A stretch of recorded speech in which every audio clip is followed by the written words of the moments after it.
Hello and welcome to my channel. My name is Lisa. In this video, I want to address emotional abuse.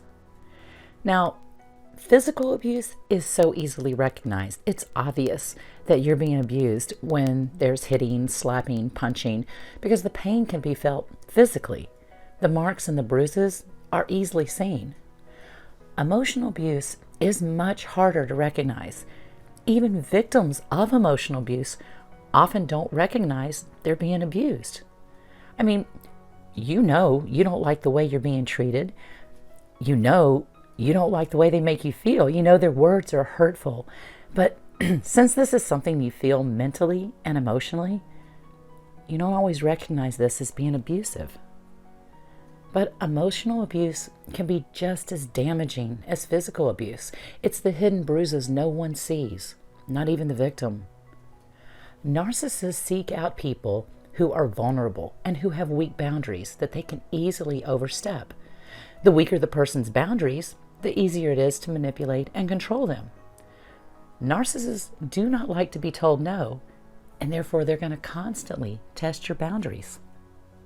In fact, this is one of the best ways to determine if you're dealing with a narcissist. Tell them no to anything, it can be small, or disagree with them about anything and watch how they respond. Healthy people are going to respect your difference of opinion. Healthy people can accept being told no. Narcissists can't. And not agreeing with them or saying no to them is seen by them as a threat to their control. And emotional abuse is all about controlling the victim. Now, this type of abuse can show up as passive-aggressive behavior. This is where they're making little digs at you. Sometimes these digs will be disguised as a joke. So the narc actually has an out if they're called out on their abuse. So they can say, "I was only joking. Gee, can't you take a joke?" And of course, that is gaslighting, where they're trying to make you doubt your own reality. You know they weren't joking. They know they weren't joking. But if you complain about it, they can say, "Gee, gosh, you're so sensitive. You're too sensitive." And this is trying to get you to not trust your own feelings. So another example of emotional abuse is ignoring you when you're speaking or constantly interrupting you or talking over you.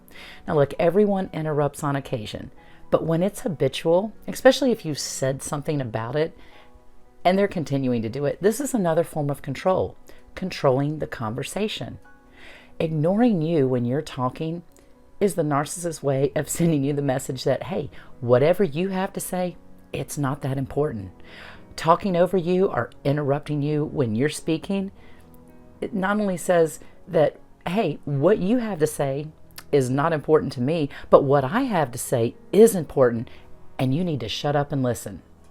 Control. Not validating or not acknowledging what you said, then goes along with this as well. If you tell the narcissist about something that happened and they don't respond or they change the subject without even letting you know they heard you, I mean, maybe you tell them about a sick relative and you're concerned about their health and their well-being. And then you finish talking and they say, "So you want to watch this movie now?" Like nothing you just said mattered at all. And not only did it not matter, you can sometimes even feel their impatience since, hey, they want to watch a movie and you're holding them up from what they want to do with your silly story. Disregarding your feelings or your opinions, your needs, not really hearing you, this is emotional abuse. Not validating your feelings or telling you your feelings are wrong, this is emotional abuse. Shaming you for saying no or making you feel guilty for saying no or making you fearful of saying no. This is a manipulative form of emotional abuse. Picking at you, bullying you, threatening you either directly or indirectly. This is emotional abuse. Verbal abuse, yelling, screaming, name-calling. This is emotional abuse. I've heard victims say they wish their abuser had been physically abusive because if they had, they would have recognized it right away and they would have left the relationship. Now, I don't believe anyone really wants to experience being physically abused, but I do understand why victims say this. Honestly, I thought the same thing myself. Not all abusers hit their victims, but know this, emotional abuse almost always precedes physical abuse. Emotional abuse doesn't get better over time. Abusers don't become less abusive, and abuse escalates. If you're experiencing emotional abuse, realize this is abuse. It's not going to get better. It's going to get worse. And eventually, it may become physical as well. The more the abuser gets away with, the longer the victim stays, the worse it gets. Because by your staying, the abuser sees this as a green light to keep going. They see you get upset. Hey, that's what they intended. But you continuing to stay in the relationship, by you continuing to endure whatever they want to dish out, they see that they can get away with their behavior because there's no repercussions. Hey, they got what they wanted. They wanted to upset you. They wanted to control your behavior and the way you feel.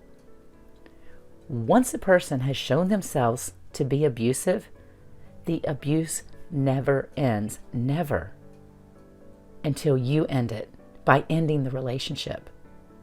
There really is no other way. Thank you for taking the time to watch. I appreciate your attention. May you be blessed and highly favored today and every day.